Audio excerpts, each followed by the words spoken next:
Welcome back to NSR official YouTube channel. This is your Gopi sir. Let us come to the point, dear DSC aspirants. We are discussing psychology, that is personality development. మూర్తిమత్వం వికాసం గురించి నేర్చుకుంటూ ఉన్నాం.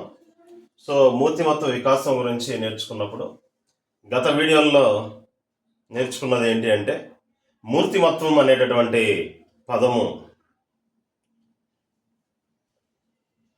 ఎక్కడి నుంచి వచ్చింది, ఏ భాషలో నుంచి తీసుకున్నారు, దానికి అర్థం ఏంటి అనేటటువంటి నేర్చుకున్నాం. అలాగే అసలు మూర్తిమత్వం అంటే ఏంటి, ఒక వ్యక్తి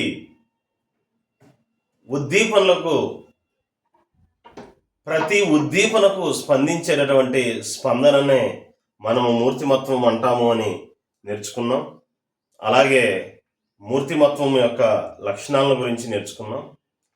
అలాగే దాని తర్వాత వీడియోలో మూర్తిమత్వాన్ని గురించి వివరించేటటువంటి రకరకాలైనటువంటి సిద్ధాంతాలు, వివిధ రకాలైనటువంటి సిద్ధాంతాలను గురించి నేర్చుకున్నాం. దానిలో భాగంగా చూసినట్లయితే మూర్తిమత్వాన్ని వివరించడానికి మనకి మూడు రకాలైనటువంటి సిద్ధాంతాలు ఉంటాయి అని నేర్చుకున్నాం. మొట్టమొదటిగా చూసినట్లయితే రూప సిద్ధాంతాలు.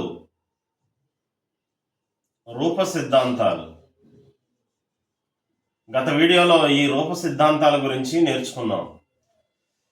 రూప సిద్ధాంతాలు ఒక వ్యక్తి యొక్క రూపురేఖల్ని వివరిస్తాయని, దాని ప్రకారంగా ఆ వ్యక్తి యొక్క మూర్తిమత్వాన్ని అంచనా వేయగలుగుతాం అనేటటువంటి విషయాలు నేర్చుకున్నాం.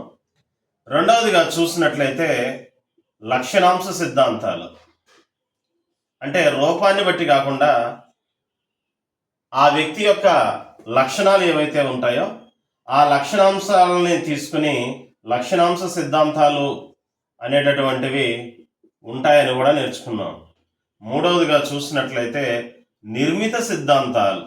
కొంతమంది మనోవిజ్ఞానవేత్తలు, మనోశాస్త్రవేత్తలు వారు డెవలప్ చేసినటువంటి సిద్ధాంతాలు ఏవైతే ఉంటాయో వాటిని మనము నిర్మిత సిద్ధాంతాలు అంటారు అని నేర్చుకున్నాం.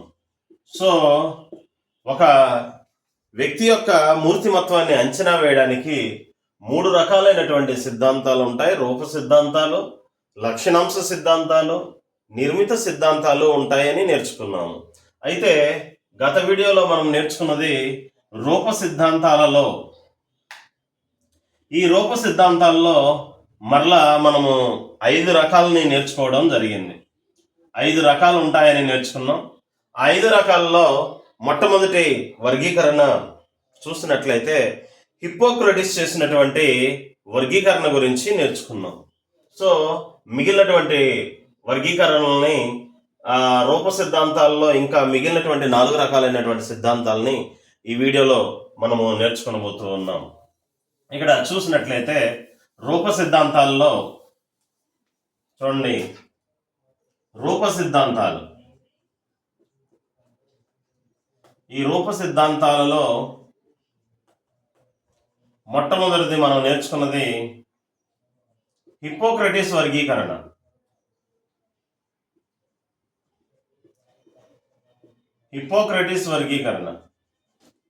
ఈ హిప్పోక్రటిస్ వర్గీకరణలో మరలా ఈ హిప్పోక్రటిస్ అనేటటువంటి ఆయన ఫాదర్ ఆఫ్ ది మెడిసిన్, వైద్యశాస్త్ర పితామహుడు అంటారని చెప్పాం. అది ఇంపార్టెంట్ బిట్ అని కూడా చెప్పాను, దాన్ని నోట్ చేసుకోండి. ఒకవేళ నోట్ చేసుకోకపోతే మరలా ఇప్పుడు నోట్ చేసుకోండి. So father of the medicine అని ఎవరిని అంటారంటే హిప్పోక్రటిస్ అంటారు.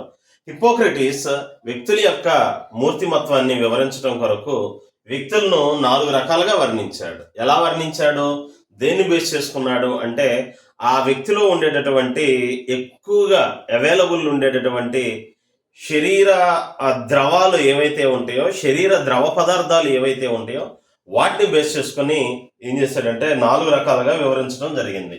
ఆ 4 రకాలు జస్ట్ సింపుల్గా నేను చెప్పి మిగిలిన కంటిన్యూ చేస్తాను. ఇక్కడ చూస్తే ఫస్ట్ మనం ఏం నేర్చుకున్నాం, ఔత్సాహికులు. గత వీడియోలో ఇది నేర్చుకున్నాం. ఔత్సాహికులు. ఔత్సాహికుల్లో ఎక్కువగా ఏముంటుంది? రక్తం ఎక్కువగా ఉంటుంది అని చెప్పాం. రక్తం ఎక్కువగా ఉంటుంది, లావుగా ఉంటారు, పుష్టిగా ఉంటారు, అందరితో కలగొలుపుగా ఉంటారు, ఉద్వేగపరంగా బలంగా ఉంటారు, శారీరకంగా బలంగా ఉంటారు.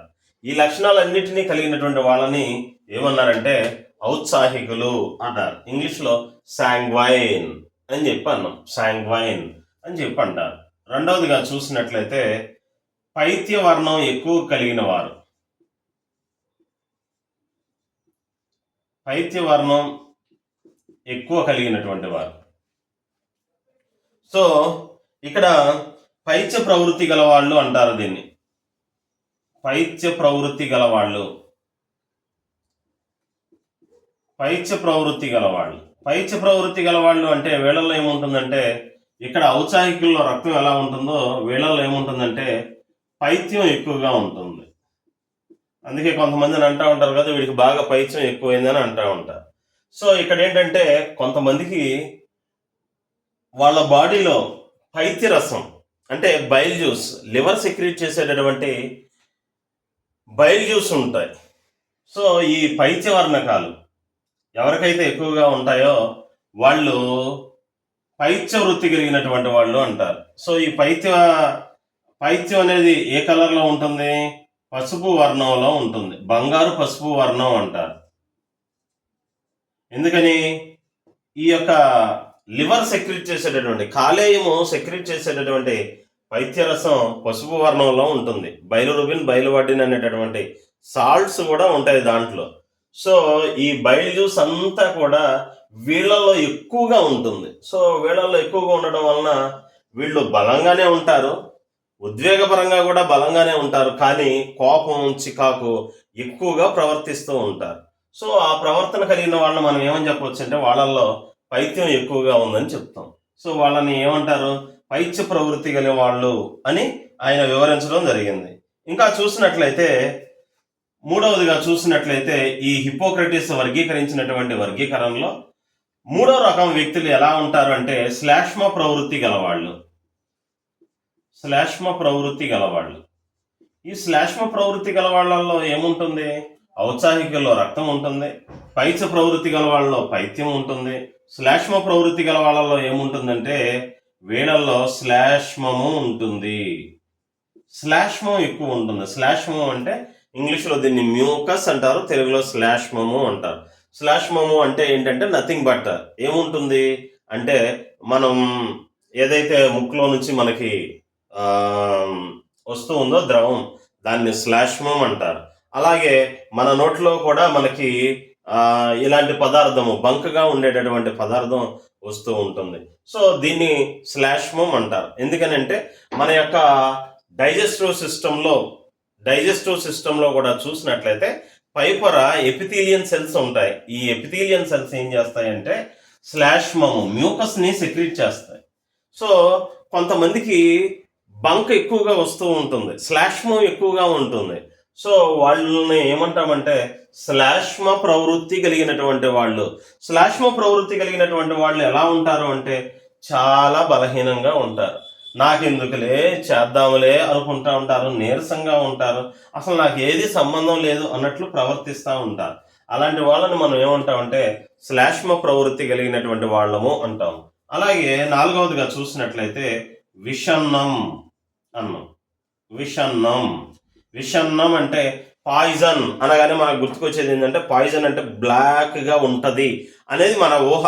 సో ఇక్కడ ఈయన కూడా ఏం చేస్తాడంటే హిపోక్రటిస్ విషన్నం కలిగినటువంటి వాళ్ళు, అంటే ఈ పైత్యరసం ఏదైతే ఉందో నల్లటి పైత్యరసం అన్నాడు. యాక్చువల్లీ నల్లటి పైత్యరసం అనేది ఉండదు, కాకపోతే తన యొక్క ఊహ ఏంటి? ఆ ఊహ అంటే విషం అనగానే మనకి నల్లగా ఉండేటటువంటి ద్రవం అని మనసులోకి మనకి ఎలా గుర్తుకు వస్తుందో, సో దానికి ఊహాజనితంగా ఏం చేశాడంటే పైత్యరసం పసుపు వర్ణంలో ఉండాలి, కానీ విషన్నం కలిగినటువంటి వాళ్ళు నల్లటి పైత్యరసం ఎక్కువగా కలిగి ఉంటారు అని చెప్పాడు. యాక్చువల్లీ మన బాడీలో నల్లటి పైత్యరసం అనేది ఉండదు, పైత్యరసం అంతా కూడా పసుపు వర్ణంలోనే ఉంటుంది.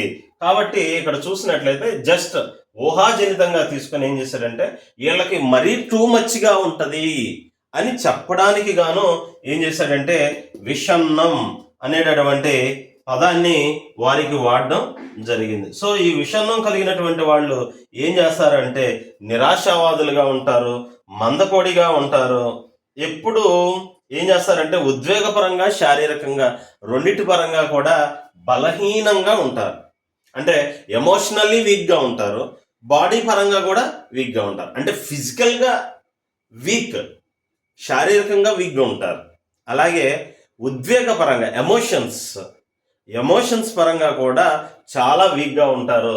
ఇలా హిప్పోక్రటీస్ అనేటటువంటి డాక్టర్ ఎవరైతే ఉన్నారో ఈయన చూసినట్లయితే మనుషుల యొక్క మూర్తిమత్వాన్ని వివరించడానికి, మూర్తిమత్వాన్ని అంచనా వేయడానికి మనుషులను 4 రకాలుగా వివరించారు. ఆ 4 రకాలు ఏమిటి అంటే వారి శరీరంలో కలిగి ఉండేటటువంటి దేహ ద్రవాలు, బాడీ ఫ్లూయిడ్స్ ఏవైతే ఉన్నాయో ఆ బాడీ ఫ్లూయిడ్స్ని బేస్ చేసుకొని ఔత్సాహికులు, శాంగ్వైన్ ఉన్నాడు, తర్వాత పైత్య ప్రవృత్తి కలిగినటువంటి వాళ్ళు అని చెప్పాడు. ఈ పైత్య ప్రవృత్తి కలిగిన వాళ్ళని కొలరిక్ అని చెప్పేసి అన్నాడు. శ్లాష్మ ప్రవృత్తి కలిగినటువంటి వాళ్ళని ఏమన్నాడంటే ఫ్లిగ్మాటిక్ అని చెప్పి అన్నాడు. సో వీళ్ళలో శ్లాష్మం ఎక్కువ ఉంటుంది. విషన్నం కలిగినటువంటి వాళ్ళు చూసినట్లయితే మెలనోకొలిక్. ఈ మెలనోకొలిక్ కలిగినటువంటి వాళ్ళు ఎలా ఉంటారంటే నల్లటి పైత్య రసాన్ని ఎక్కువగా కలిగి ఉంటారు. సో ఇక్కడ మనం ఈ వర్గీకరణలో, హిప్పోక్రటీస్ వర్గీకరణలో మూర్తిమత్వాన్ని గుర్తుంచుకోవడానికి మనకి కొన్ని కీవర్డ్స్ అనేవి గుర్తుండాలి. ఏంటి ఆ కీవర్డ్స్? ఔత్సాహికులు అనగానే రక్తం ఎక్కువ కలిగిన వాళ్ళు, పైత్య ప్రవృత్తి గల వాళ్ళు. ఇక్కడ పైత్యం అనేది వచ్చేసింది దాంట్లోనే. సో వాళ్ళలో ఏముంటుంది? పైత్య రసం ఎక్కువగా ఉంది. శ్లాష్మ ప్రవృత్తి గల వాళ్ళు అనగానే దాంట్లో పేరులోనే వచ్చేసేసింది. సో ఏమొచ్చింది? శ్లాష్మం, మ్యూకస్. ఇంగ్లీష్ వాళ్ళు మ్యూకస్ అని గుర్తుపెట్టుకోండి. విషన్నం కలిగినటువంటి వాళ్ళలో ఏముంటుందంటే నల్లటి పైత్య రసం ఉంటుంది. సో హిప్పోక్రటీస్ వర్గీకరణ ఇది. రూప సిద్ధాంతాల్లో మొట్టమొదటిది హిప్పోక్రటీస్ వర్గీకరణ. ఇది ఆల్రెడీ మీకు చెప్పాను, మళ్ళీ నేను రీక్యాప్ చేసి మరలా వివరిస్తున్నాను. So let us go to the next classification in this one, రూప సిద్ధాంతాలు. రూప సిద్ధాంతాల్లో హిప్పోక్రటీస్ వర్గీకరణ తర్వాత నెక్స్ట్ వచ్చేటటువంటిది ఏంటిదంటే ఒక జర్మన్ మనోవిజ్ఞాన శాస్త్రవేత్త, ఆయన పేరేంటంటే ఎర్నెస్ట్ క్రష్మర్. ఎర్నెస్ట్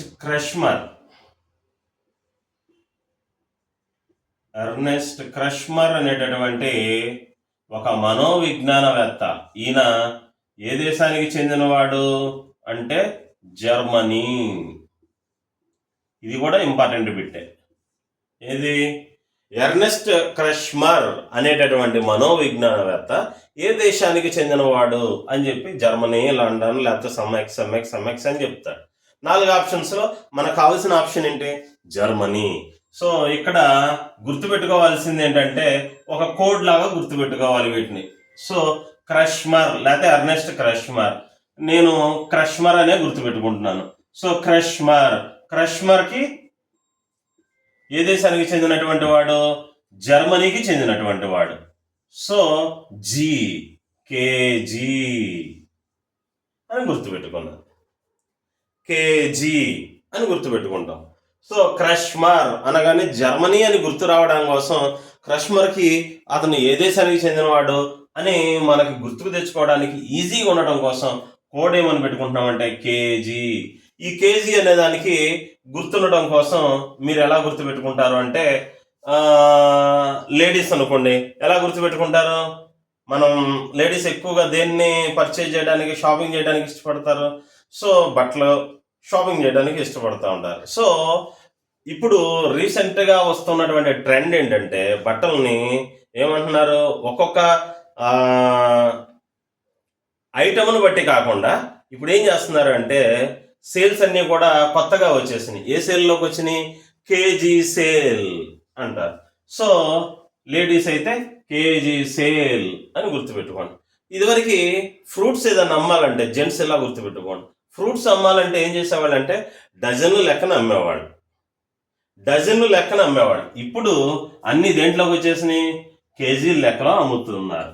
కాబట్టి ఎర్నెస్ట్ క్రష్మర్ అనేటటువంటి వ్యక్తి ఏ దేశానికి చెందినవాడు అని గుర్తుపెట్టుకోవడానికి జర్మనీ అని చెప్పడానికి ఇక్కడ మీకు కోడ్ ఏం ఉపయోగపడుతుందంటే కేజీ సేల్.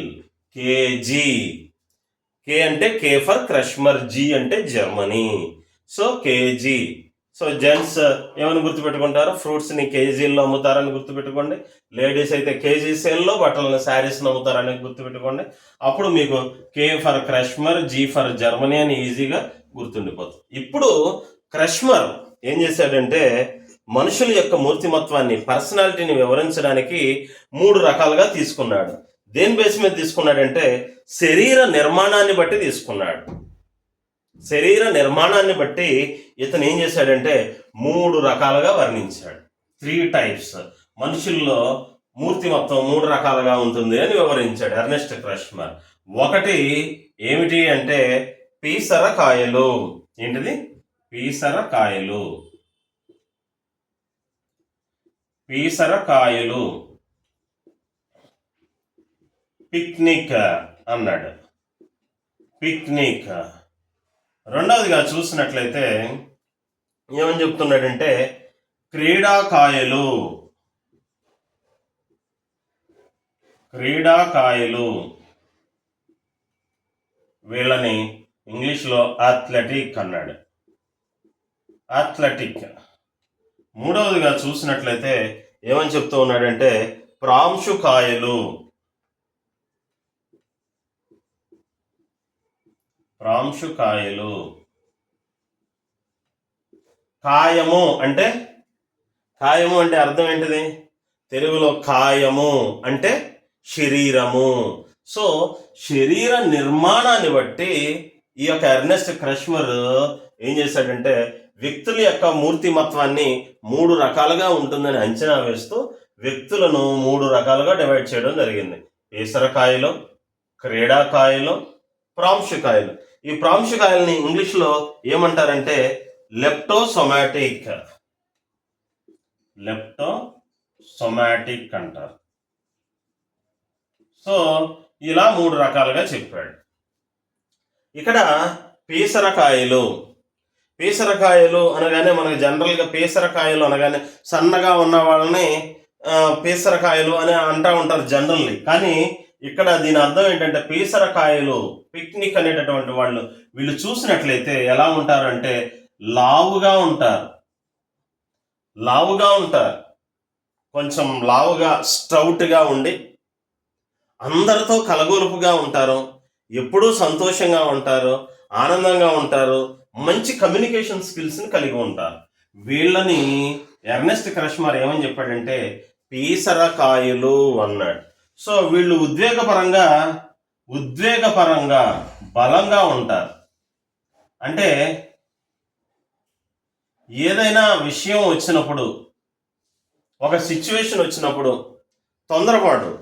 తొందరపడకుండా దాని గురించి ఆలోచించి మంచి నిర్ణయాన్ని తీసుకోగలిగినటువంటి శక్తి వాళ్ళకు ఉంటుంది. సో ఉద్వేగపరంగా వీళ్ళు ఎలా ఉంటారంటే బలంగా ఉంటారు.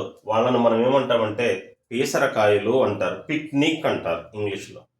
పిక్నిక్ అంటే సరదాగా వెళ్ళేటటువంటి పిక్నిక్స్ కాదు, పిక్నిక్, PYKNIC, పిక్నిక్. పీసరకాయ. వీళ్ళు లావుగా ఉంటారు, ఉద్వేగపరంగా బలంగా ఉంటారు, కలగొలుపుగా ఉంటారు, యాక్టివ్గా ఉంటారు. నెక్స్ట్ రెండవదిగా చూసినట్లయితే క్రష్మర్ వర్గీకరణలో 2వ రకమైనటువంటి మనుషులు ఎలా ఉంటారంటే వాళ్ళ యొక్క మూర్తిమత్వం, వాళ్ళ యొక్క పర్సనాలిటీ ఎలా ఉంటుంది అంటే అథ్లెటిక్. క్రీడాకాయలు అనగానే ఇక్కడ మనకి ఇంగ్లీష్లో ఏమని చెప్పుకున్నాం? అథ్లెటిక్ అన్నాం. అథ్లెటిక్స్ అంటే ఎలా ఉంటారు? మనకులాగా ఉంటారా? మనకులాగా ఉండరు. అంటే వాళ్ళు ఒక బాడీ బిల్డింగ్ని మెయింటైన్ చేస్తారు. దేహ సౌష్ఠవాన్ని కలిగి ఉంటారు, శరీర సౌష్ఠవాన్ని కలిగి ఉంటారు. అలా కలిగి ఉండేటటువంటి వాళ్ళని ఏమంటారంటే క్రీడాకాయలు అంటారు. వీళ్ళు మరీ సన్నగా ఉండరు, మరీ లావుగా ఉండరు. సన్నగా ఉండరు, బాగా లావుగాను ఉండరు. కానీ ఎలా ఉంటారంటే కండపుష్టి కలిగి ఉంటారు. మెయిన్ మజిల్స్ కనిపిస్తూ ఉంటాయి. సో మజిల్స్ కనిపిస్తూ ఉండి మీడియంగా ఉండి వీళ్ళు ఏం చేస్తారంటే ఫిజికల్గా స్ట్రాంగ్ ఉంటారు, అలాగే ఎమోషనల్లీ కూడా స్ట్రాంగ్ ఉంటారు. వాళ్ళని మనం ఏమంటామంటే క్రీడాకాయలు అంటారు. నెక్స్ట్ మూడో రకం ఏంటిదంటే ప్రాంశుకాయలు. కాయలు అంటే దేహాన్ని కలిగినటువంటి వారు. ప్రాంశుకాయలు అంటే లెప్టోసొమాటిక్. వీళ్ళు చూసినట్లయితే ఎలా ఉంటారంటే సన్నగా ఉంటారు, నిరాశావాదులుగా ఉంటారు. వారు ఇక నిరుత్సాహంగా ఉంటారు, ఏమీ చేయలేం అన్నట్లుగా, మాకెందుకు వచ్చింది అన్న విధంగా ఉంటారు. వాళ్ళని ఏమని వివరించాడంటే ప్రాంశుకాయలు అని వర్గీకరణ చేయడం జరిగింది. సో రూప సిద్ధాంతాల్లో మొట్టమొదటి సిద్ధాంతం హిపోక్రటిస్ చెప్పినటువంటి వర్గీకరణ. దాంట్లో 4 రకాలు ఉంటాయని నేర్చుకున్నాం. తర్వాత ఎర్నెస్ట్ క్రష్మర్, జర్మనీకి చెందినటువంటి వాడు. ఈయన గుర్తుపెట్టుకోవడానికి మనం కేజీ అని గుర్తుపెట్టుకున్నాం. ఆయన మనుషుల్ని ఎన్ని రకాలుగా డివైడ్ చేశాడు? 3 టైప్స్గా డివైడ్ చేశాడు. హిపోక్రటిస్ ఎన్ని రకాలుగా డివైడ్ చేశాడు? 4 రకాలుగా డివైడ్ చేశాడు. క్రష్మర్ 3 రకాలుగా డివైడ్ చేశాడు. ఆ 3 రకాల్లో మొట్టమొదటిది పీసరకాయలని ఇంగ్లీష్ మీడియంలో మనం ఇంగ్లీష్లో పిక్నిక్ అన్నాము. అలాగే రెండవది క్రీడాకాయలు అన్నాం, వాళ్ళని ఇంగ్లీష్లో అథ్లెటిక్ అన్నాం. మూడవది ప్రాంశుకాయలు, లెప్టోసొమాటిక్ అని చెప్పి అన్నాం. సో ఈ విధంగా వాళ్ళ యొక్క దేహ నిర్మాణాన్ని బట్టి, వారి శరీర సౌష్ఠవాన్ని బట్టి ఏం చేశాడంటే క్రష్మర్ 3 రకాలైనటువంటి వ్యక్తిత్వాలను, 3 రకాలైనటువంటి పర్సనాలిటీస్ని వివరించడానికి మనుషులందరినీ ఇలా 3 రకాలుగా డివైడ్ చేయొచ్చు అని చెప్పాడు. So this is about the Ernest Kretschmer యొక్క వర్గీకరణ, క్రష్మర్ వర్గీకరణ అంటారు. సో హిపోక్రటిస్లో మనకి ఎన్ని వచ్చినాయి? హిపోక్రటిస్లో 4 రకాలు చెప్పాడు, క్రష్మర్లో 3 రకాలు చెప్పాడు. ఇవన్నీ కూడా గుర్తుపెట్టుకోండి. The next one is the Sheldon classification.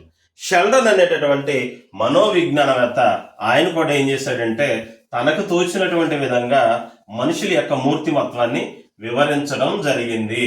దేన్ని బట్టి చెప్పాడు అని చూసినట్లయితే శరీర ఆకృతిని బట్టి,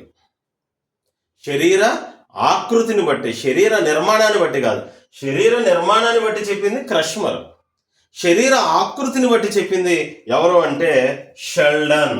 సో రూప సిద్ధాంతాల్లో 3వ సిద్ధాంతం ఏంటిది అంటే షెల్డన్ వర్గీకరణ. ఈ షెల్డన్ వర్గీకరణ కొంతవరకు మనకి ఎగ్జామినేషన్ పాయింట్ ఆఫ్ వ్యూలో అవసరం అవుతుంది. సో ఈ షెల్డన్ వర్గీకరణలో కొన్ని పాయింట్లు ఉంటాయి, గుర్తుపెట్టుకోండి. షెల్డన్ చూసినట్లయితే ఏం చేశాడంటే 3 రకాలుగా డివైడ్ చేశాడు, ఈయన కూడా క్రష్మర్ లాగా. ఒకటి స్థూలకాయులు అన్నాడు. చూడడానికి క్రష్మర్ వర్గీకరణ లాగానే ఉంటుంది, దరిదాపుగా ఒకటే లాగా ఉంటుంది. కాకపోతే వారు వాడినటువంటి పదాలు వేరే వాడడం జరిగింది. సో షెల్డన్ వర్గీకరణలో స్థూలకాయులు. రెండవదిగా చూసినట్లయితే మధ్యమ కాయలు.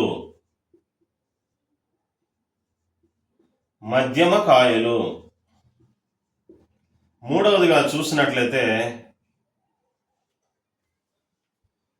లంబకృశకాయలు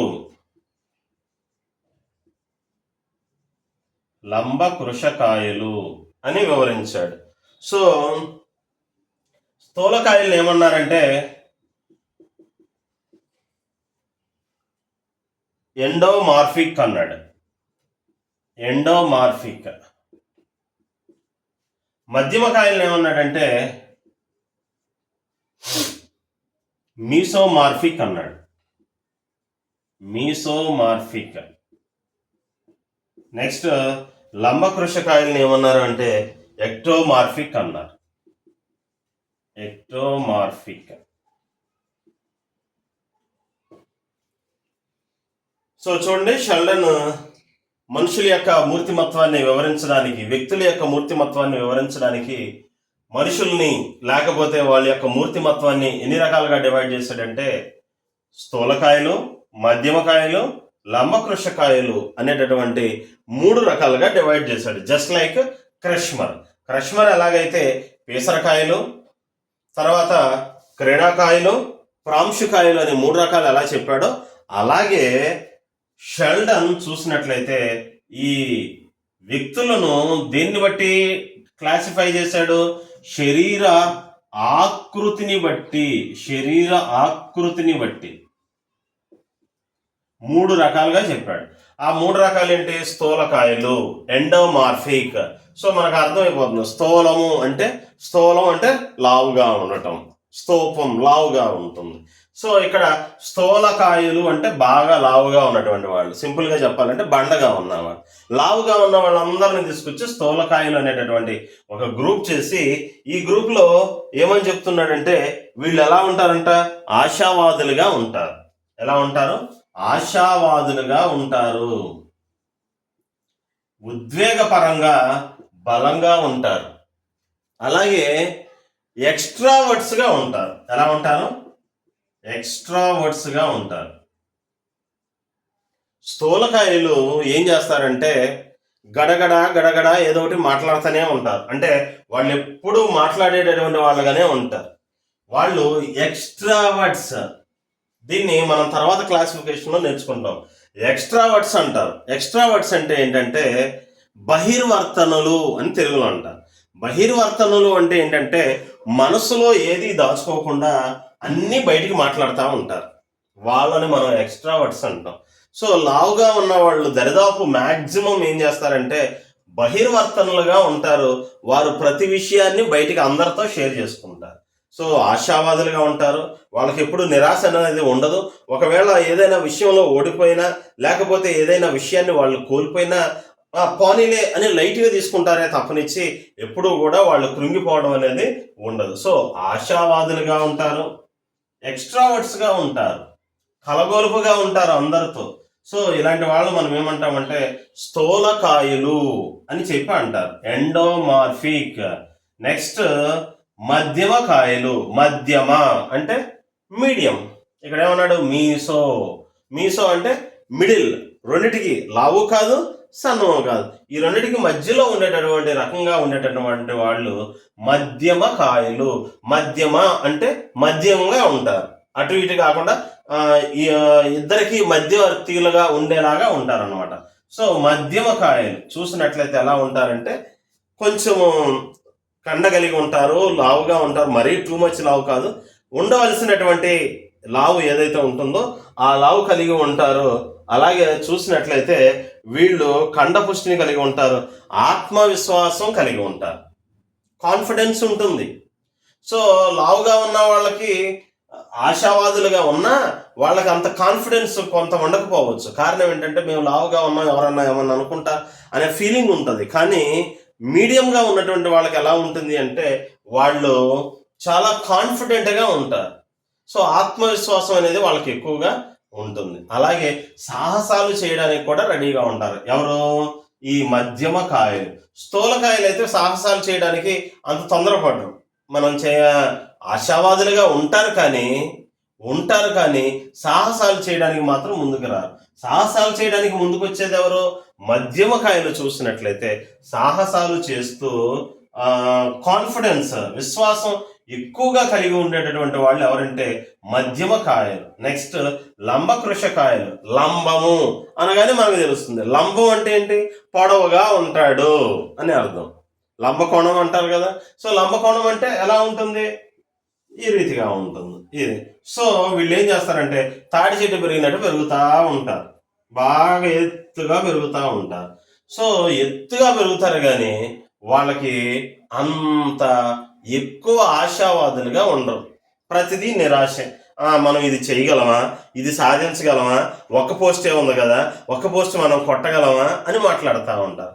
సో డియర్ ఆస్పిరెంట్స్, ఇక్కడ మీకు ఒక చిన్న పాయింట్ ఏంటంటే, చిన్న లాజిక్ ఏంటంటే, ఇక్కడ మనం ఎగ్జామ్కి ప్రిపేర్ అయ్యేటప్పుడు ఏదైతే డిఎస్సి కొట్టాలి, స్కూల్ అసిస్టెంట్ బయాలజీ లేదా స్కూల్ అసిస్టెంట్కి సంబంధించిన వేరే సబ్జెక్ట్ ఏదైతే ఉందో దాన్ని మనం సాధించాలి అని అనుకున్నప్పుడు మన యొక్క కన్నులు ఎక్కడ ఉండాలి అంటే జస్ట్ ఓన్లీ మనం కొట్టాలనుకున్న పోస్ట్ మీదే ఉండాలి.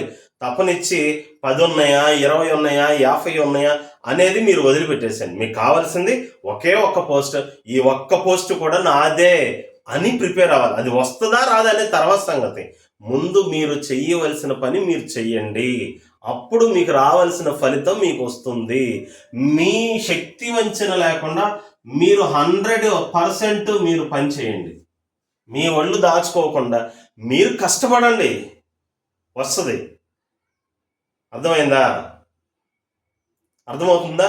సో కాబట్టి ఇక్కడ మనం ఏం చేయాలంటే మనం చేయాల్సిన పని మనం చేసి అప్పుడు ఆ భారం అంతా కూడా దేవుడి మీద వేయాలి. అంతేగాని వచ్చిద్దా రాదా, ఉన్నది 2 పోస్టులే 3 పోస్టులే 20 పోస్టులేగా ఉన్నది, 100 పోస్టులు ఉంటే వచ్చేది అని అనుకోవద్దు. నా రిజర్వేషన్లో లేదు, రిజర్వేషన్స్ ఇవన్నీ ఏమొద్దు. ఈ రోజున ప్రతి రిజర్వేషన్స్లో కూడా కాంపిటీషన్ అనేది చాలా హెవీగా ఉంది, నిరుద్యోగ రేటు చాలా ఎక్కువగా ఉంది. కాబట్టి మీరేం చేయాలి అంటే ఖచ్చితంగా నేను కొడతాను అని ఓన్లీ కాన్ఫిడెన్స్తో ఉండాలి. అంతే కదా చేసింది. ద్రోణాచార్యుడు ఏం చేశాడు? పాండవుల్ని కౌరవుల్ని తీసుకొని వెళ్ళి అందరినీ తీసుకొని వెళ్ళి ఆయన ఏం చేశాడంటే ఒక చెట్టు మీద ఉన్నటువంటి పెట్టును చూపించి అందరినీ గురిపెట్టమన్నాడు. దేనికి గురిపెట్టమన్నాడు? ఆ యొక్క పక్షి యొక్క కన్నును కొట్టాలి అని చెప్పాడు. పక్షి యొక్క కన్నును కొట్టాలి, దాన్ని గురిపెట్టండి అని చెప్పి అన్నప్పుడు వీళ్ళందరూ ఏం చేశారు? విల్లు పట్టుకొని ఆ బాణాన్ని దాని వైపు చూస్తున్నారు. అప్పుడు అడిగాడు, వాళ్ళు ఇంకా కొట్టలేదు, కొట్టక ముందే అడుగుతున్నాడు. ఏమని అడుగుతున్నాడంటే ఏం కనిపిస్తుంది అని అడిగితే చెట్టు కనిపిస్తుంది, కొమ్మలు కనిపిస్తున్నాయి, ఆకులు కనిపిస్తున్నాయి అని రకరకాలుగా చెప్పారు. సో అలా చెప్పిన వాళ్ళందరినీ ఇక మీరు బాణం వేయక్కర్లేదని పక్కకు తప్పుకోండి అన్నాడు. కానీ ఒకే ఒక్కడు మాత్రం ఏం చెప్పాడు అంటే నాకు ఆ పెట్ట యొక్క కన్ను ఒక్కటే కనిపిస్తుంది అని చెప్పాడు. సో మనము ఎగ్జామ్ ఏదైతే క్రాక్ చెయ్యాలి అనుకుంటామో ఆ క్రాక్ చేయవలసినటువంటి పోస్ట్ ఒక్కటే కనిపించాలి. సో మన టార్గెట్ నోటిఫికేషన్ వచ్చిన తర్వాత స్టార్ట్ చేద్దాం, నోటిఫికేషన్ వచ్చిన తర్వాత చూసుకుందాం అంటే ఈలోపు పుణ్యకాలం గడిచిపోయింది. సో నువ్వు టీచర్ పోస్ట్ కొట్టాలి అనేది నీ లక్ష్యం అయితే నోటిఫికేషన్తో నీ పని ఏంటి? ఈ సంవత్సరం కాకపోతే వచ్చే సంవత్సరం వస్తుంది. ఎప్పుడైనా ఏదైనా ఒక సమయంలో నోటిఫికేషన్ ఖచ్చితంగా రావాల్సిందే. సో కాబట్టి ఇప్పటి నుంచి ప్రిపరేషన్ చేస్తే లాంగ్ రన్ క్రియేట్స్ మిరకిల్స్ అంటారు. సో లాంగ్ రన్ చేయాలి. నువ్వు మళ్ళీ మళ్ళీ మళ్ళీ మళ్ళీ ప్రాక్టీస్ చేస్తా ఉండు. ప్రాక్టీస్ చేస్తే practice makes mans perfect. So నువ్వు మామూలుగా నోటిఫికేషన్ పడితే మహా అయితే 1 సారో 2 సార్లు మనం రివిజన్ చేయగలుగుతాం. కానీ నోటిఫికేషన్ రాకముందే మనం ప్రిపరేషన్ స్టార్ట్ చేస్తే అట్లీస్ట్ మనం ఒక 5-6 సార్లు అయినా చదవగలుగుతాం. సో ఎవరికి బెనిఫిట్ ఎక్కువ ఉంటుంది? మీరు ఎప్పుడైనా సరే ర్యాంకర్స్ని అడగండి, ఏంటి మీ సక్సెస్ మంత్రం ఏంటి అని అడిగితే వాళ్ళు ఒకటే చెప్తారు, revision is the our success Mantra. So ఆ వచ్చే నోటిఫికేషన్ గురించి ఆలోచించవద్దు, దాంట్లో ఎన్ని పోస్టులు ఉంటాయో అని చెప్పి దాన్ని బట్టి చూసి అప్పుడు ప్రిపరేషన్ స్టార్ట్ చేద్దాం అనుకోమాకండి. టీచర్ అనేది నీ లక్ష్యం. టీచర్ జాబ్ కొట్టాలనుకుంటున్నావు, ప్రశాంతంగా ఉండాలనుకుంటున్నావు, ఒక మంచి స్థితిలో ఉండాలనుకుంటున్నావు, ఒక మంచి స్టేటస్ కావాలనుకుంటున్నావు. సో అది ఎప్పుడు వస్తే నీకెందుకు? దాని గురించి ఆలోచన చేయవద్దు. ఆ రావాల్సిన టైంలో వస్తాయి. అర్థమైందా?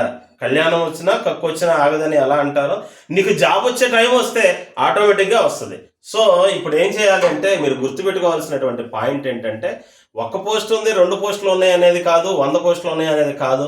1 పోస్ట్ ఉన్నా సరే కూడా నేను కొట్టాలి అనుకోవాలి. 2012 డిఎస్సి రాసినప్పుడు మా సబ్జెక్ట్కి సంబంధించి స్కూల్ అసిస్టెంట్ బయాలజీకి ఓన్లీ 3 పోస్టులే ఉన్నాయి. అవి కూడా ఓపెన్లోనే ఉన్నాయి, రిజర్వేషన్స్లో లేవు. నేను అనుకున్నాను నాకు వేరే డిస్టిక్లో అప్లై చేస్తే నాకు అప్పుడే వచ్చేది, కానీ నేను నా జిల్లాలోనే కొట్టాలి అనుకున్నాను. అప్పటికి నేను ఆల్రెడీ జాబ్లో ఉన్నాను, పోస్ట్లోకి వచ్చాను, జస్ట్ అప్పుడే వచ్చాను, రైల్వేస్లోకి వచ్చాను. సో అందువల్ల నాకు ఎలాగూ ఉంది కాబట్టి నేను పక్క జిల్లాకి వెళ్ళి రాయాల్సిన పని ఏముంది?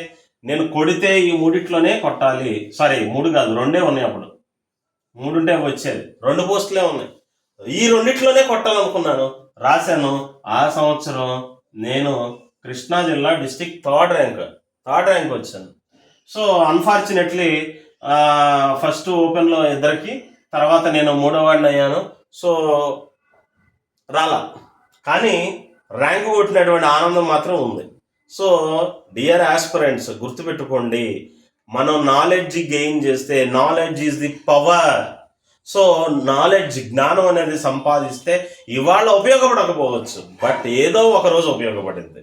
సో ఒకవేళ మీరు డిఎస్సిని క్రాక్ చేయలేకపోవచ్చు, బట్ కార్పొరేట్ స్కూల్స్, కార్పొరేట్ కాలేజెస్లో మీరు ఈ సబ్జెక్ట్ అంతా నేర్చుకొని వెళ్తే ఒక సామెత ఉంటుంది కదా, a sound mind in a sound body. ఎప్పుడైతే మీరు పర్ఫెక్ట్గా నేర్చుకుని వెళ్తారో, కార్పొరేట్ స్కూల్స్కి వెళ్ళినప్పుడు గవర్నమెంట్ స్కూల్స్లో సంపాదించేటటువంటి వేతనం కంటే కూడా you can gain more and more money. So కాలేజీలో ఒక చోట చెప్తారు, స్కూల్స్లో ఒక చోట చెప్తారు, ట్యూషన్స్ చెప్తారు, ఇలా రకరకాలుగా చెప్తారు. సబ్జెక్టుని డెవలప్ చేసుకోండి, ముందు పోస్ట్ అదే ఎత్తుక్కుంటా వస్తుంది. Okay, that's good. నెక్స్ట్ చూసినట్లయితే షెల్డన్ వర్గీకరణలో మూడవది ఏంటంటే లంబ కృషకాయలు. వీళ్ళు చాలా ఎత్తుగా పెరుగుతారు, సన్నగా ఎత్తుగా ఉంటారు, కానీ వీళ్ళల్లో ఏంటంటే నిరాశావాదం ఎక్కువగా ఉంటుంది. అంటా ఉంటారు కదా, ఎదగడానికి తాడి చెట్టు ఎదిగినంత ఎదిగాడు కానీ బుర్ర మాత్రం పెరగలేదంట. సో అంటే ఏంటంటే వీళ్ళు చాలా ఎత్తుగా పెరుగుతారు, కానీ అన్ని విషయాల్లో కూడా నిరాశావాదులుగా ఉంటారు. ఎప్పుడూ కూడా చాలా ఉద్వేగపరంగా కూడా ఎమోషనల్లీ చాలా బలహీనముగా ఉంటారు అని షెల్డన్ వివరించడం జరిగింది. సో షెల్డన్ దేన్ని బట్టి చెప్పాడు? శరీర ఆకృతిని బట్టి చెప్పాడు.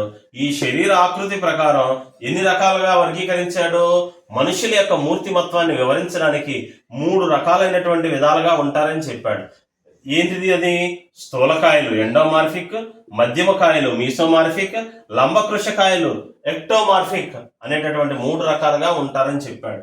దీంతో పాటు ఆయన యాడ్ చేసినటువంటి మరొక పాయింట్ ఏంటంటే, మరొక మసాలా దినుసు ఏంటంటే, ఏ మనిషి ఈ ఒక్క రకానికే ఉండాలి, స్థూలకాయుడిగానే ఉండాలి, మధ్యమకాయుడిగానే ఉండాలి, లంబకృషకాయలుగానే ఉంటాడు అనేటటువంటిది కాదు.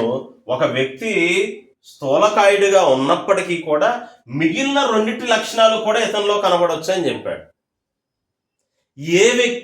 ఏ ఒక వ్యక్తి కూడా ప్రత్యేకంగా ఈ ఒక్క గ్రూపులోనే జాయిన్ చేయాలి వీళ్ళని అనే విధాలుగా ఉండరు. వారిలో ఈ గ్రూప్లో ఏదైతే ఉందో వాటికి సంబంధించినటువంటి 2-3 లక్షణాలు కూడా వారిలో మిక్స్ అయి ఉండొచ్చు అని చెప్పాడు. సో ఈ పాయింట్ ఇంపార్టెంట్. ఏ ఒక్క వ్యక్తి కూడా ఒకే క్యారెక్టర్స్ని కలిగి ఉంటాడు, ఒకే గ్రూపుకు చెంది ఉంటాడు అనేది లేదు. 2-3 గ్రూపుల్లో ఉన్న లక్షణాలను కూడా కలిగి ఉండవచ్చు అని చెప్పాడు. ఎవరో చెప్పింది ఎలాగా? షెల్డన్. సో ఇక్కడ షెల్డన్ చెప్పినటువంటి మరొక విషయం ఏంటంటే, ఇక్కడ మనం నేర్చుకున్నటువంటి పాయింట్ ఏంటి? షెల్డన్ ప్రకారం ఏ వ్యక్తి ఒకే రకానికి చెంది ఉండకపోవచ్చు, కానీ ఒకే వ్యక్తిలో 2 లేదా అంతకన్నా ఎక్కువ లక్షణాలు కలిగి ఉండవచ్చు అని చెప్తూ, తర్వాత ఏమని చెప్తున్నాడంటే, ఒక 7 అంశాల మాపిని 7 అంశాల మాపని అనేటటువంటిది ఒకటి తయారు చేశాడు. అంటే ఒక వ్యక్తి యొక్క మూర్తిమత్వాన్ని వివరించడానికి 7 అంశాల మాపని, ఇది ఇంపార్టెంట్ బిట్. 7 అంశాల మాపనిని తయారు చేసినటువంటి మనోవిజ్ఞానవేత్త ఎవరు అని అన్నప్పుడు మనం రాయాల్సింది ఏంటంటే షెల్డన్. షెల్డన్. కోడేమన్నా పెట్టుకోవచ్చా? అంటే 7 అంశాలు అన్నాం కదా, 7 క్యారెక్టర్స్, 7C. షెల్డన్లో ఫస్ట్ లెటర్ ఎస్ కాబట్టి 7CS అని గుర్తుపెట్టుకోండి అలాగా. సో 7C's, 7 క్యారెక్టర్స్, 7 అంశాల మాపనని తయారు చేసింది ఎవరు? షెల్డన్ అనేటటువంటిది గుర్తుపెట్టుకోండి ఇలాగా. CS. ఓకేనా? రైట్. ఈయన ఏం చేశాడంటే 2 వ్యక్తుల గురించి చెప్పాడు. ఆ వ్యక్తులు ఎవరంటే, ఒకళ్ళు లాల్ బహదూర్ శాస్త్రి.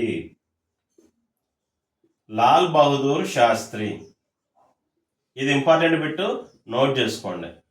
లాల్ బహదూర్ శాస్త్రి, అలాగే మహాత్మా గాంధీ.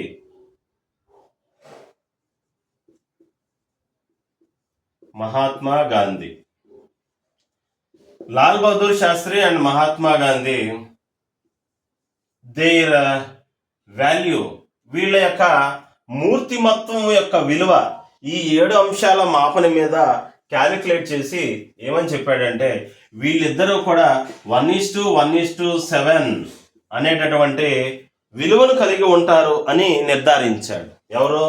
1:7 అనేటటువంటి మూర్తిమత్వపు విలువను కలిగి ఉంటారు అని ఎవరి గురించి చెప్పాడు? లాల్ బహదూర్ శాస్త్రి, మహాత్మా గాంధీ. ఏంటిది 1:1:7? యాక్చువల్లీ మనకు సైకాలజీ బుక్ లో 1:1:7 అనేటటువంటి విలువని వీళ్ళు కలిగి ఉంటారని రాశారు. కానీ 1:1:7 అంటే ఏంటి? 1.1.7 అంటే ఏంటి అంటే, ఒకరు the first one Lal Bahadur Shastri, the second one Mahatma Gandhi. వీళ్ళిద్దరూ, లాల్ బహదూర్ శాస్త్రి ఒకడు, మహాత్మా గాంధీ ఒకరు. వీళ్ళిద్దరూ కూడా ఏం కలిగి ఉన్నారంటే ఒకే మూర్తిమత్వపు విలువను కలిగి ఉన్నారు. ఏంటిది ఆ మూర్తిమత్వపు విలువ అంటే? ఇదిగోండి 7 పాయింట్స్. ఇప్పుడు షెల్డన్ 7 అంశాల మాపన మీద మూర్తిమత్వాన్ని వివరించడం జరిగింది కదా. క్యాలిక్యులేట్ చేయడానికి 7 అంశాల మాపనని ఉపయోగించాడు కదా. ఈ 7 అంశాల మాపనలో లాల్ బహదూర్ శాస్త్రి, మహాత్మా గాంధీ ఇద్దరూ కూడా 1.1.7 వాల్యూ కలిగి ఉంటారు అని చెప్పాడు. అంటే లాల్ బహదూర్ శాస్త్రిలోను అలాగే మహాత్మా గాంధీలోను ఇద్దరిలోనూ కూడా ఈ 7 విలువలు ఉంటాయి అని చెప్పాడు. 7 విలువలు ఉంటాయి అని చెప్పాడు. ఆ 7 విలువలు ఏంటి అని చెప్పి చూసినట్లయితే, మనకి ఈ టెక్స్ట్ బుక్ లో చూసినట్లయితే మొత్తం అన్ని ఇవ్వలేదు, కానీ కొన్ని చూడండి. ఇక్కడ వీళ్ళు ఏమని కలిగి ఉన్నారంటే, ఒకటి పరిపక్వత కలిగినటువంటి వాళ్ళు, పరిపక్వత కలిగినటువంటి వాళ్ళు, ఇది మొట్టమొదటి అంశం. రెండవది ఆత్మవిశ్వాసం కలిగినటువంటి వాళ్ళు, ఆత్మవిశ్వాసం కలవాళ్ళు. మూడోది, వీళ్ళు చూస్తే ఎలా ఉంటారు అంటే, లాల్ బహదూర్ శాస్త్రి, మహాత్మా గాంధీ వీరు సన్నగా ఉంటారు. కానీ ఇక్కడ గమనించాల్సింది ఏంటంటే, ఇందాక మనం చెప్పుకున్నటువంటి దాంట్లో షెల్డన్ యొక్క వర్గీకరణలో లంబకృషకాయులు అంటే సన్నగా ఉండేవాళ్ళు ఎవరైతే ఉంటారో వాళ్ళు చూసినట్లయితే ఇంట్రావర్ట్స్ గా ఉంటారు. గుర్తుపెట్టుకోండి ఈ పాయింట్లు, 2 పాయింట్లు. ఏంటిది అంటే ఎక్స్ట్రావర్ట్స్, ఇంట్రావర్ట్స్. ఎక్స్ట్రావర్ట్స్ అంటే ఏమని చెప్పాము? బహిర్వర్తనులు, అంటే మనసులో ఏది దాచుకోకుండా బయటికి మాట్లాడే వాళ్ళని ఎక్స్ట్రావర్ట్స్ అంటారు. ఇంట్రావర్ట్స్ అంటే అంతర్వర్తనులు. అంతర్వర్తనులు అంటే ఏంటి? ఏది బయటికి చెప్పరు, అన్ని లోపల దాచుకుంటారు. వాళ్ళను మనం ఏమంటామంటే అంతర్వర్తనులు అని చెప్పి మనం అంటాం. సో లాల్ బహదూర్ శాస్త్రి, మహాత్మా గాంధీ. లాల్ బహదూర్ శాస్త్రి చూసినట్లయితే కొంచెం లావుగా ఉంటారు, పొట్టిపరచగా లావుగా ఉంటారు. అలాగే మహాత్మా గాంధీ చూసినట్లయితే సన్నగా ఉంటారు. కానీ వీళ్ళిద్దరిలో ఉన్నటువంటి సేమ్ క్యారెక్టర్ ఏంటిది అని చెప్పి చూస్తే ఇద్దరూ అంతర్వర్తనులే. అంటే వాళ్ళ మనసులో ఉన్నటువంటి మాటను ఇద్దరూ బయటికి చెప్పరు. సో ఇద్దరు కూడా అంతర్వర్తనులే, అంటే ఇంట్రావర్ట్స్ అని చెప్పి అంటారు. సో పరిపక్వత కలిగినటువంటి వాళ్ళు అంటే మెచ్యూరిటీ ఉంది, వాళ్ళకి కాన్ఫిడెన్స్ ఉంది, అంతర్వర్తనులు. అలాగే చూసినట్లయితే సాంఘిక పరిపక్వత కలిగినటువంటి వాళ్ళు, సాంఘిక పరిపక్వత కలిగినటువంటి వాళ్ళు.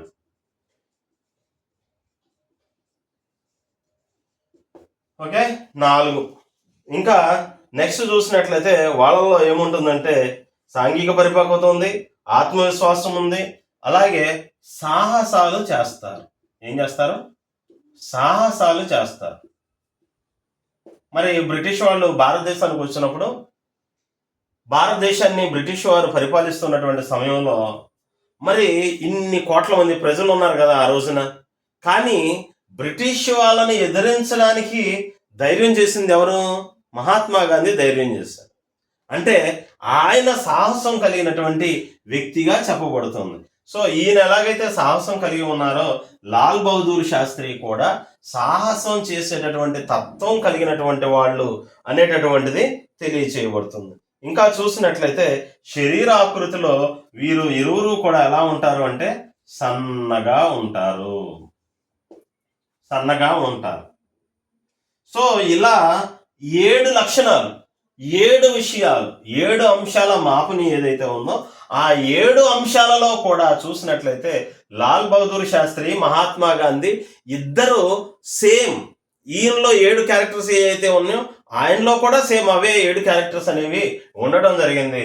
అందుకని లాల్ బహదూర్ శాస్త్రి, మహాత్మా గాంధీ యొక్క మూర్తిమత్వ విలువ ఎంత ఉంటుంది అంటే 1.1.7 అనేటటువంటిది ఈ పాయింట్ గుర్తుపెట్టుకోవాలి. సో 7 అంశాల మాపని ఎవరు తయారు చేశారంటే షెల్డన్ అని చెప్పాలి.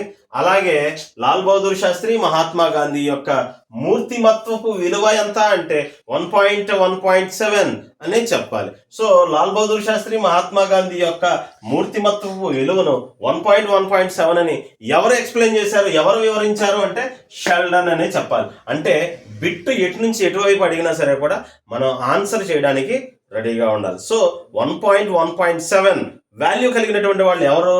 Lal Bahadur Shastri, Mahatma Gandhi the best example. So ఈ 1 అంటే లాల్ బహదూర్ శాస్త్రి, ఇంకొక 1 అంటే మహాత్మా గాంధీ, 7 అంటే వాళ్ళిద్దరిలో ఉన్న సేమ్ క్యారెక్టర్స్, కామన్ క్యారెక్టర్స్ ఏవైతే ఉన్నాయో దాన్ని మనం 7 అని చెప్పుకుంటాం. సో ఇలా 7 అంశాల మాపని గురించి షెల్డన్ వివరించాడు. సో మనం ఇప్పటికి రూప సిద్ధాంతాల్లో ఎన్నింటిని గురించి చెప్పుకున్నాము? 3 గురించి చెప్పుకున్నాం. ఒకటి హిపోక్రటీస్ యొక్క వర్గీకరణ, రెండవది చూసినట్లయితే ఎర్నెస్ట్ క్రష్మర్ యొక్క వర్గీకరణ, మూడవదిగా చూసినట్లయితే షెల్డన్ వర్గీకరణ. సో ఇక్కడికి అందరికీ అర్థమైంది అనుకుంటున్నాను. Okay, let us discuss the remaining 2 in the next video. Okay.